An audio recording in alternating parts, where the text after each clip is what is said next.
Apotheosis, Part 3. Thrive. This was it. No more f***ing around. The squad clanked behind him, battlesuit shimmering in the desert heat. SCP-3396 hung overhead, a second moon trailing a net of glowing blue across the horizon. Ahead, 3731 poured out of the hotels lining the boulevard. Prime Ghost Throwers. Spectral Emulsifier was too clunky for voice command. Gears ratcheted up and down the left arms of their suits. The Ghost Thrower's battery was powered by a human heart built into the exoskeleton somewhere, its pounding mixed with Garrett's own, drumming wildly at his temples. He swallowed, tasting sweat on his lips. The blues were closing in. The suit beeped as it shot him up with something that made sharp warmth ooze through his body. Loudspeakers on. You still have a chance to cooperate. Go home and wait for... A woman with bone spears jutting through the tiger fur over her skin leapt at him, snarling. He leapt back, boosters firing on the legs of his suit. A rifle popped to his left and lightning struck her out of the air. All hell broke loose. Mang's rifle spat round after round, bolts cracking down from the sky wherever they hit. The rest of the squad opened up, beams and waves ripping through space alongside bullets and grenades. A person-shaped hole in space bulged and stretched toward their formation, and Garrett twisted his hand in its gauntlet. The stream burst from the nozzle with a sound like a chainsaw cutting through desperate wails. Faint blue light swirled with the pained faces washed over the attacking form, ripping away bits of the void surrounding it until blackened bones showed underneath, and the figure crumbled. An alarm chirped in his ears, bullets pinged off him. The suit held as he swept his arm to the right, arcing across half a dozen of them, a dense, shifting cloud of birds, a tall man in a suit with a knot of gears where his head should have been, a many-armed beast that seemed to be made of plush, and three that looked just like people, with guns. The hungry spirits devoured them all, bulbs bursting in the street's light as the remains collapsed. The squad had spread out to his left, falling in behind Gutierrez with his belt-fed rig. The barrels churned, but the machine made no sound, except for the tinkling of shells hitting the asphalt. Wherever he pointed it, though, the gnashing mouths bloomed and chewed themselves mercilessly. The crowd of 3731, now running, fell in swaths as the countless teeth devoured them from the inside. Tucson would be reclaimed, in the name of humanity. High up in the clouds, Armando sat on a floating spiderweb of arms. He looked out at the shimmering orange and purple of the sunrise as the morning broke over the desert sky. About 200 helium-filled arms nestled against each other, locked in a complex, crossword puzzle-shaped kinetoglyph, keeping the whole structure stable. Armando had time to reflect up here. Arms he left down below with his companions would alert him to danger, but they had been quiet recently. The Foundation's pestering had grown more and more infrequent, though no one was naive enough to think they had completely given up. Armando tried to remember a time when the Foundation wasn't at the forefront of his mind. He went further and further back until... A scared 15-year-old boy sat alone in a derelict garage, shaking. Stupid. Stupid! The fossilized pile of toolboxes, car parts, bicycle chains, and assorted junk had collapsed on him. His arm was stuck, possibly broken. Elbows didn't extend like that, he was pretty sure. He struggled to free himself. If he could just get his arm out, he could start pulling the pile back together, and then maybe no one would get mad. He wasn't bleeding anywhere, so at least he had that going for him. No blood. The rusty box shifted slightly. Okay. 1, 2, 3. He was free, sort of. The arm wasn't. Still no blood. Armando looked at the stump, growing and stretching into a new arm like toothpaste coming out of the tube. He vomited at the sight of the fresh new arm, its freckled red skin blending into his own brown skin at the shoulder. He threw food and toys and a picture of his family in a plastic grocery bag and he ran. And he didn't stop. He wasn't free, really, back then. He tried pulling the new arm off, crushing it, hacking it off. All it ever got him was a new arm and a little more desperation. The new arms felt foreign, gross, invasive. They weren't him. He couldn't even control them, just suggest what they should do. He barely felt anything through them, just vague sensations of heat and pressure. Every new one that appeared was a cruel surprise, and human arms of every color gave way to arms of metal and popcorn and wood. It took him a while to accustom himself. Every new day, he could move the arms a little faster, a little more delicately. Even so, they would twitch and jerk on occasion, as if being moved by someone or something else. After hundreds of attempts, he eventually lucked out and got 2 arms similar to his own skin, and buried the rest. He tried to live normally, or at least as normally as a runaway with no home or education could. He ended up falling in with the wrong crowd. As his mom would have said, they welcomed his arms, gave him a home, but he still wasn't free. just another tool in the toolbox. Though he decided a roof over his head was worth letting go of any imagined destiny. The stereotypical one last job went south. Bullets flew through the air. A weird purple fog filled the air, probably from the mystery candy catching fire. The buyer had apparently gotten spooked and ratted them out, hoping either corrupt cops or Los Milagros would kill them over the anomalous guns and drugs. Armando hid behind the stack of crates, trying to find an escape. He was not going to die like this. The black vans pulled up. Agents in all black tactical gear appeared and cleared the area. A stray grenade exploded near Armando, deafening him and shredding his right arm. He felt the cells regrowing. Not now, you damned arms. The agent shot the man who threw it, then approached Armando, whose new right arm was now made of tire rubber. The agent spoke into his comm, and Armando woke up in a concrete cell. He was definitely never free in the Foundation. Endless tests prodding and poking and pulling at his arms. Endless gray. Endless tasteless food. And neutral, muted, rehearsed lines from the researchers. He almost broke out. Once. He fought back against the people keeping him there. But he lost control. He didn't own the arms. He was a slave to them. A host. A victim of their unpredictability. The rush of a chance to escape weakened his hold on the monster's arms. Their unpredictability killed an innocent and cut his escape short. What would he even do if he escaped, he then realized? That he could never truly be free. So he let them take him back, and there he stayed. Armando had learned the value of eavesdropping at a very young age. He saw fewer and fewer people working at the site, hushed communications, letters and numbers that meant nothing to him. Something 96, something TPK. The evacuation came soon after. Every SCP, every doctor, every janitor, every folder was picked up and thrown in the transports. He never got to see what the facility actually looked like from the outside. Sirens, followed by explosions. The truck holding the cells stopped abruptly, and then began to melt. The wall of Armando's chamber sparkled and then turned to salt, which cracked and crumbled and was blown away in the breeze. A four-eyed woman with translucent white hair and skin lowered her goggles and smiled. "Are you coming with us, or do you want us to drop you back off at that site?" He took her hand and walked toward his new future. The magical blue matter they had offered him had made him feel like he was being baptized. He was in control now. Every arm sang along with his soul. They moved like water at a single thought. He could feel the texture of reality through them. Whatever had been moving them before was either dead or had fled in fear of the blue-green that was now filling him. His new friends spoke of the future, of a new era dawning. The world had been dipped in this blue matter, they said. It was only a matter of time before it soaked through completely. Still not fully free, with the Foundation doing everything humanly and inhumanly possible to catch them, but Armando felt like he was finally on the right road. It had been almost 4 years since then. The great tree had awakened, and Armando had watched it rise and branch from his cloud perch. Even now, the beautiful fractal of blue and green could be seen off in the distance, stretching into the heavens.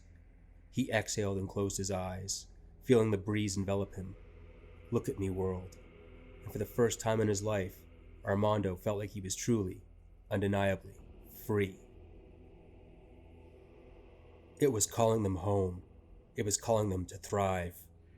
Tilda Moose and the collection of beings that were once Mobile Task Force Sigma-3 stepped out of the way, leaving the sanctuary of the library's halls. Once the land on which they stood was called Chicago. Now it was a desert of obsidian, with not a structure in sight. It was beautiful. It was empty. Moose considered going back one final time. There was nothing forcing them to do this, but curiosity is one of those things that had defined their life. If it defined their death, then so be it. The truth of humanity's nature, its purpose, lay just ahead.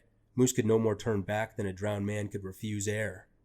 The group began to rise into the air, half willing the action themselves and half being cradled by the force above. Moose dimly felt the impact as their physical body was ripped asunder by the detonation of the Foundation's final weapon. It was pathetic, really. Bathed in the light from above, they were so far above this now. The so-called true remnants of humanity had only harmed themselves. As they approached what they knew to be the source of their power, the old worries returned once again. Would they be enslaved to this being's will? Would their identities be stripped away and fused into a mockery of life? What was the catch? What was the price? "Why are you doing this?" they whispered with the lips of the ether, and they came to a bolt of understanding. Humanity was never the beneficiary, the purchaser of this power. This fate, this godhood, had been determined long ago by whatever forces had born humanity to begin with. And who were they? There was always another secret to learn, and now Moose had all the time in the multiverse to find the answer. 058 looked out at the burning Pacific Ocean and smiled sadly. An errant thematic wave had washed into the sea and had done something to its chemical structure, turned it into gasoline or something similar. From there, it had only been a matter of time. Heat was everywhere these days, after all. Literally, as it turned out, a stray flow of magma from a nearby tectonic shatter flowed past the 8th Overseer, coming within inches of his shoes. He felt nothing. The shoes weren't even real. He looked up and saw the mutants there, hovering in space and looking down at him, or at least looking down in his direction. He doubted any of them were paying enough attention to see him specifically. But they could see him, through the planet's thickening atmosphere, and he was very proud of that so many of them survived, in truth. It was all that he'd ever wanted. He'd considered himself lucky that so many had been saved to carry the species to new heights. Or distances, he supposed. Space was funny. He had spent so many thousands of years taking care of this absurd little species, watching them grow up, taking the first steps out of the oceans to live under the hot sun. If he was being honest with himself, he'd always been more partial to the ocean-going species, but in a surprising twist, they turned out to be less smart than the primates. Or way smarter, he guessed, looking at the senseless destruction all around him. It was hard to tell. But in time, he had grown to love them. He bore their sorrows upon his great shoulders so that they could keep going without being crushed. He watched from the depths they built their great cities and pushed the darkness back with their very breath. He had seen great promise in the Foundation since its inception, but was concerned at the outset that they were a touch zealous, useful, but after a while, necessary. An absolute requirement for human life to go on. 058 could have done the job on his own if he'd put his back into it, but he greatly appreciated the Foundation making his mighty burden less heavy over the years. So he chose to watch them, from the inside, to steer them in the right direction when he could without toppling them over. He realized now that he had failed hilariously in this pursuit, but thankfully it didn't matter anymore. For the first time, humanity was truly free, and that meant the thing that called itself Overseer 8 could finally let go of the weight it had carried for so long. So he did, and in that instant, he could hear the horrifying, unified roar of thousands of starving abominations across space, now immediately aware of Earth's existence. They began to tear through space like a machete through pudding toward the defenseless and exposed planet, intent on consuming this next meal in a long line of planets devoured that stretched back to the beginning of time. Are you sure this is how you want to play it? A woman materialized next to the Overseer, in a wash of seawater that splashed upon the nearby lava and sent up clouds of steam. She was incomparably beautiful, clothed in corals and shells and seaweed, with hair as red as blood and skin of alabaster. She smiled in a way that failed to be anything other than predatory. She was the single most violent, barbaric, and disgusting thing that Overseer 8 was aware of, and she was also his sister. He replied, "Really? After all this time, you express doubt?" She laughed daintily. The Overseer heard it echo through the thousands of mindless creatures that lived behind her eyes, until it became a howling cacophony of bestial hunger. "No, dear, I have no doubts, merely surprised at your sudden laxity." He snorted and brushed some ash from the lapel of his charcoal suit. "I have no reason to keep holding you back. There aren't any more people for you to devour and enslave. If you haven't noticed already, you and your spawn are free to do as you wish. You have everything you've ever wanted. Freedom, a legion of fanatic servants that you've twisted beyond recognition, an entire cosmos to gnaw on. Go nuts, but I'd leave soon if I were you. There's some disagreeable things on the way, and they'll try to kill us if we're still here." She seemed pensive. Drawn by what, I wonder? The Overseer looked up. The last humans were gone. Us, I think. Or perhaps curious about an active and energetic planet appearing out of nowhere. Either way, they're coming, and not for polite conversation. She regarded him with an unconcealed curiosity. "But what will you do, my oh-so-serious brother? No more of your so-called innocence to keep safe from bad old me?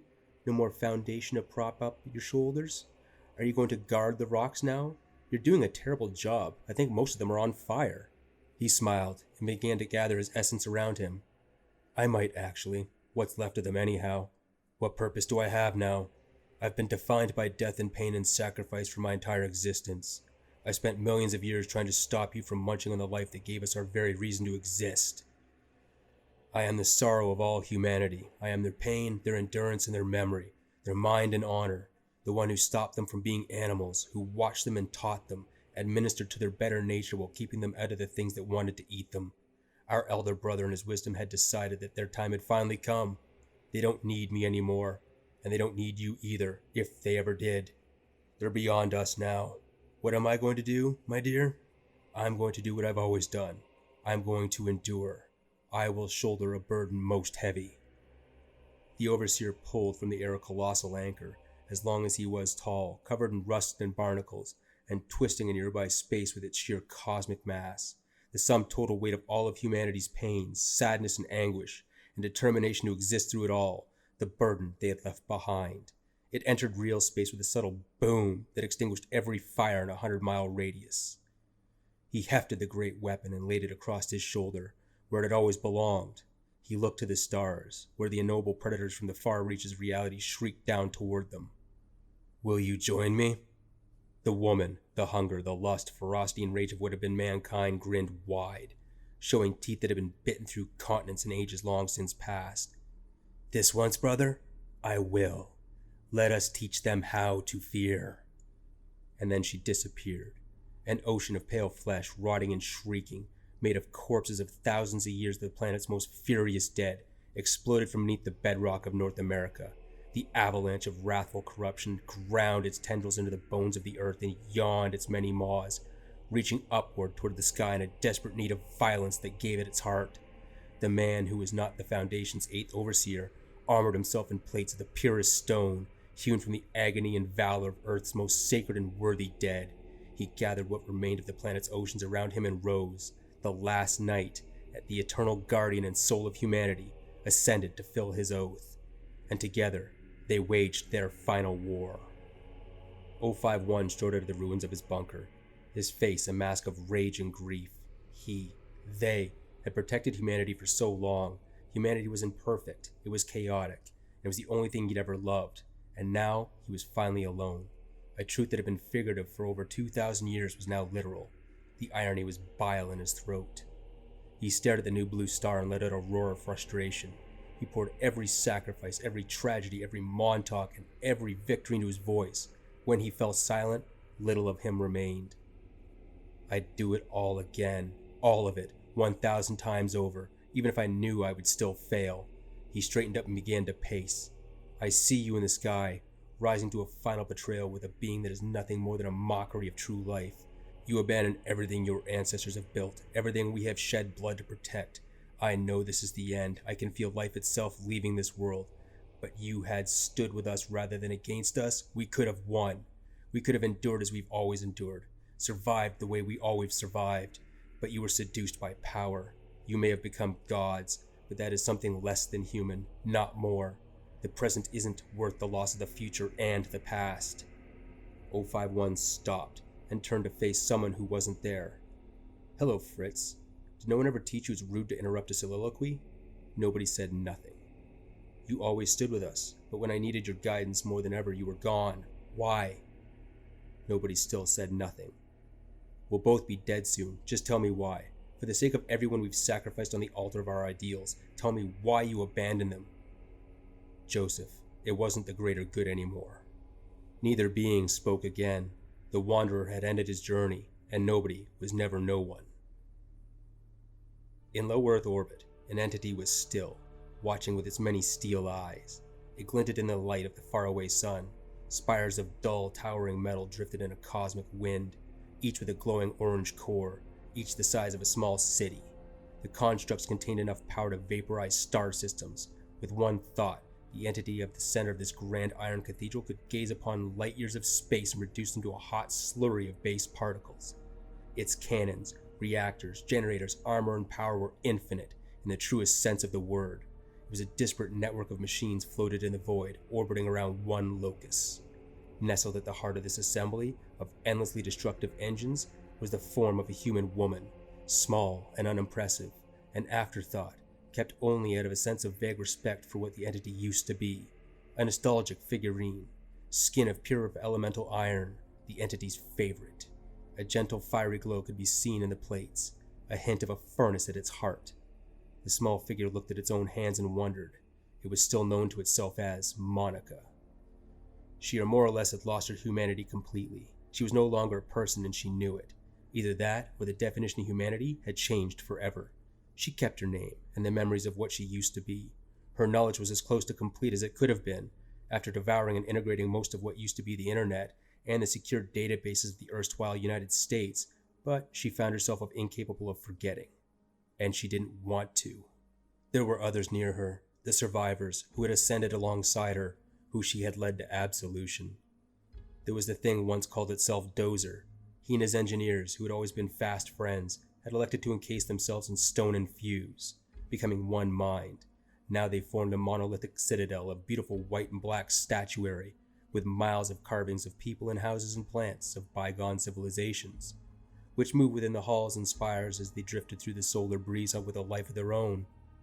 Memories of where they had come from, hewn from the rock and given new life, to stand for all time. Ogre and Violet were there as well.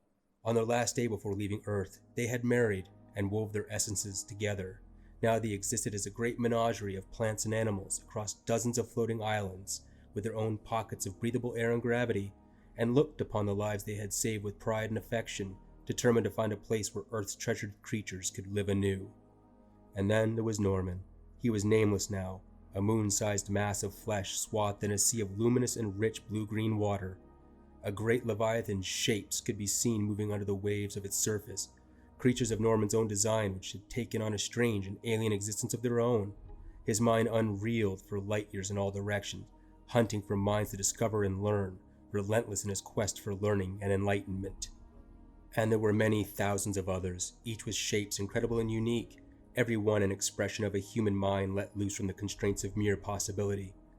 Below these gods, the planet they had once called home burned and shuddered.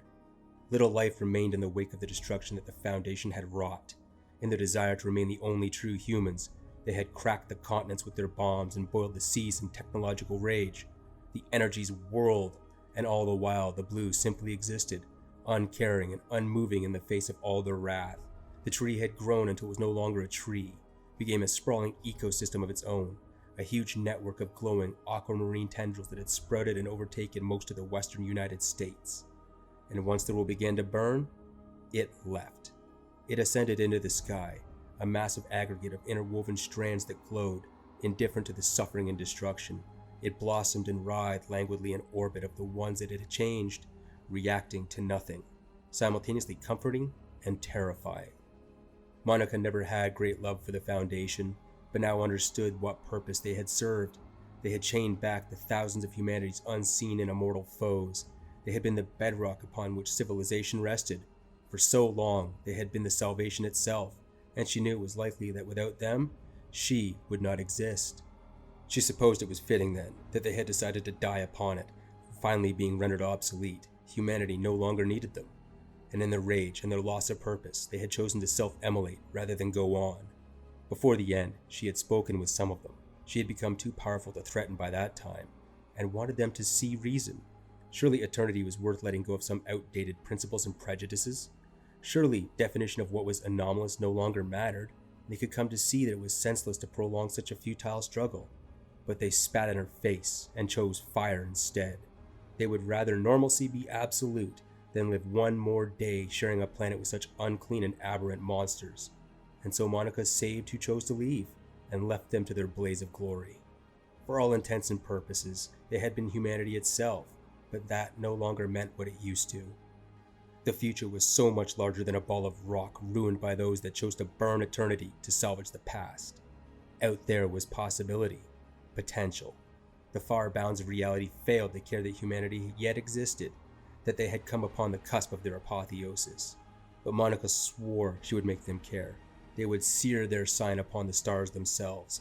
They would thrive and quake the pillars of creation with their advent. She shed one final tear, a droplet of molten metal that drifted into the expanse, a memento for those who had fallen into ignorance and pride and pointless strife. She signaled to her people, and they left Earth behind to seek their fate in the cosmos. Alone in its orbit, the blue, the Empyrean parasite, the ineffable creature of the secret inner fire that had been first among all of life, saw the results of its work were painted across eons, and this latest thread it had woven into the grand tapestry pleased it to no end. There had been such potential here, and now it was realized in full. It would need to be, to withstand what was to come. It laughed, a quiet sound that buckled the stars in their stride and twisted space into a paroxysm of primal joy, a victory well won. And it also left, to see if the grand defenses of this reality were yet strong enough.